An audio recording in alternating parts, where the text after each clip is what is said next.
Neutral provide करना पड़ेगा, क्या न्यूट्रल देना जरूरी है? तो ऐसे जरूरी नहीं होता है। आप चाहे तो बिना न्यूट्रल के भी ROI दे करके भी आप लोड को चला सकते हैं। इसमें दो कनेक्शन आपको देखने मिलता है, एक विथ न्यूट्रल और एक विदाउट न्यूट्रल। अब बिना न्यूट्रल का हमने एक स्पेशल नाम भी दे रखा है, स्टार विथ आइसोलेटेड न्यूट्रल।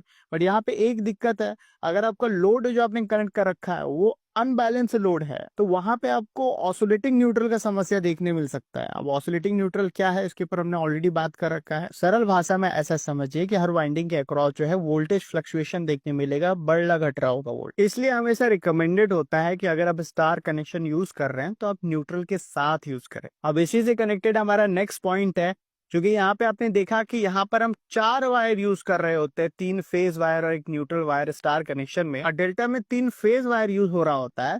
इसीलिए जो पावर ट्रांसफर हम कर रहे होते हैं जनरेटिंग स्टेशन से आपके घरों तक, जो ट्रांसमिशन है वो डेल्टा कनेक्शन में किया जाता है, क्योंकि वहां पे एक एक्स्ट्रा वायर का जो कॉस्ट हम बचा पा रहे होते हैं। सिर्फ 3 वायर चाहिए, और जब ये बिजली आपके घर के आसपास पहुंच जाता है तो डिस्ट्रीब्यूशन ट्रांसफार्मर में आपने देखा होगा उसका प्राइमरी वाइंडिंग डेल्टा कनेक्टेड होता है, और सेकेंडरी वाइंडिंग को जब हम स्टार कनेक्टेड करते हैं और वहां से न्यूट्रल निकाल करके आपके घरों में एक फेज वायर और एक न्यूट्रल भेजा जाता है। सिंगल फेज सप्लाई हम भेज रहे हो। तो आप ऐसा भी कह सकते हैं कि अगर आपको 3 फेज से सिंगल फेज चाहिए तो वहां पे हम स्टार कनेक्शन यूज कर रहे होंगे, और पावर ट्रांसमिशन के लिए जो है हम डेल्टा कनेक्शन यूज करते हैं। और इसके अलावा और एक इंपॉर्टेंट पॉइंट के बारे में बात करना चाहेंगे कि फॉल्ट सिचुएशन में क्या होगा कि अगर आपने स्टार कनेक्ट किया है और 3 वाइंडिंग में से एक वाइंडिंग जल जाता है, जिसको डी रेटिंग मोड भी हम कहते हैं, तो स्टार के केस में जो है आपका मशीन फेल हो जाएगा, वो काम नहीं करेगा। पर डेल्टा के केस में जो है वो पूरे तरीके से फेल नहीं होगा, वो काम करेगा, यानी कि ओपन डेल्टा कनेक्शन जो है आपका पॉसिबल होता है। अब इसके अलावा और एक एप्लीकेशन के बारे में बात करना चाहेंगे, स्टार डेल्टा स्टार्टर के बारे में।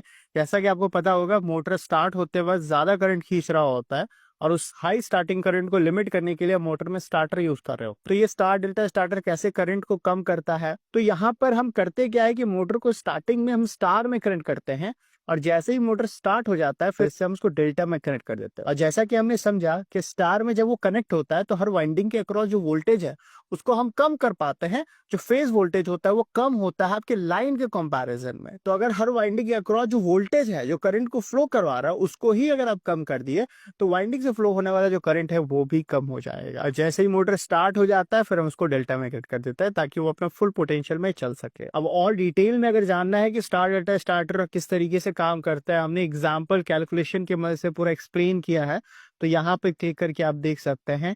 और बेसिक इलेक्ट्रिकल वीडियोस और भी देखना चाहते हैं तो ये वाली प्लेलिस्ट आपके काफी काम की है। मिलते हैं ऐसे किसी वीडियो में, till then take care, bye bye.